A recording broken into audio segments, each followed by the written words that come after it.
More top stories before you go. 3 people rushed to the hospital following a crash. It happened in the eastbound lanes on the Dodge Expressway near 118th. According to police, the crash involved a Toyota Highlander, a box truck, and a sedan. An autopsy is scheduled this morning after a man was found dead inside a Carter Lake hotel. A witness called in a welfare check at the Country Inn and Suites on Abbott Drive. That's where officers found a man dead inside a room. Also today, an Omaha man arrested for animal cruelty will make his first court appearance. Jermaine Pearson is accused of beating his dog, then duct taping her mouth shut. He faces a felony count of intentional cruelty to an animal. A detached garage fire erupts in flames, damaging multiple units nearby. It happened at an apartment complex in the area of South 75th and Poppleton Plaza. Thankfully, no one was hurt or displaced.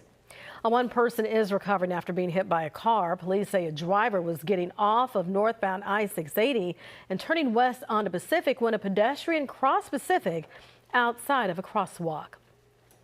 A bankruptcy claims meeting is scheduled for Hanson Mueller today. The Omaha grain dealer filed for bankruptcy after failing to pay farmers and having its license suspended.